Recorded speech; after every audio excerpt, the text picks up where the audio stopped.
নজর রাখবো পরবর্তী সংবাদে।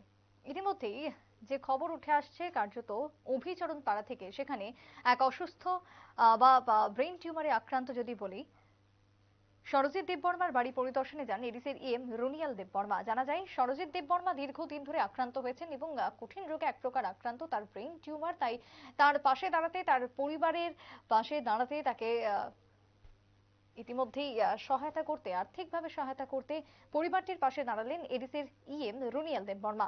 বর্তমানে সরজিৎ দেববর্মার শারীরিক অবস্থার অবনতির কথা শুনেই আজ শনিবার বিকেলে তার বাড়ি পরিদর্শনে যান বলেই জানিয়েছেন রুনিয়াল দেববর্মা। এবং পাশাপাশি রাজ্যের এডিসি প্রশাসনের অধীন অধিকাংশ এলাকায় জনগণের পাশে দাঁড়িয়ে সমস্যা নিরসনের আশ্বাস উঠে এসেছে রুনিয়াল দেববর্মার বক্তব্যে। কি বক্তব্য উঠে এসেছে ঘটনাকে কেন্দ্র করে? অভিচরণ এডিসি ভিলেজের মধু চৌধুরী পাড়ায় রুনিয়াল দেববর্মার এই সফরকে ঘিরে কি জানা যাচ্ছে শুনুন।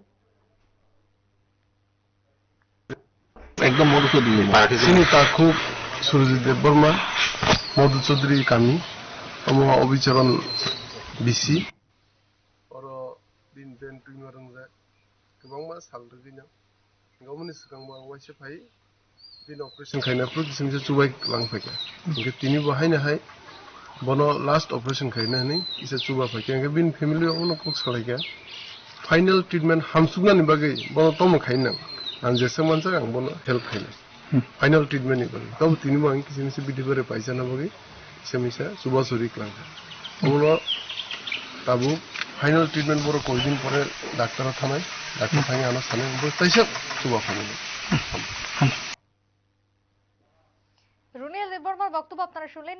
সরজিৎ দেববর্মার অবস্থা দীর্ঘদিন ধরেই গুরুতর অসুস্থ অবস্থাতেই তিনি রয়েছেন, ব্রেন টিউমারে আক্রান্ত হয়েছেন এবং তার পাশে দাঁড়ানোর জন্য এই সফর বলে তিনি জানিয়েছেন। এছাড়াও এডিসির প্রশাসনের অধীন একাংশ এলাকা রয়েছে যেখানে জনগণের বিভিন্ন সমস্যা রয়েছে, তাদের সমস্যার সমাধান এবং তার পাশাপাশি যারা দুস্থরা রয়েছেন, যাদের পরিবারে কোনো কঠিন রোগ বাসা বেঁধেছে, তাদের পাশে থেকে সমস্যা সমাধানের ইতিমধ্যেই আশ্বাস দিয়েছেন রুনিয়াল দেববর্মা। তবে রুনিয়াল দেববর্মার এই আশ্বাসের পর স্বাভাবিকভাবে খুশি এডিসি এলাকার জনগণ, যেমনটা আজকে শনিবার বিকেলের পর পরিলক্ষিত হলো। তবে সেই জায়গাতে দাঁড়িয়ে রোগীকে আর্থিক সাহায্য প্রদান করেছেন রুনিয়াল দেববর্মা বলে খবর। ছোট্ট একটা বিরতির পর ফিরছি, সঙ্গে থাকুন।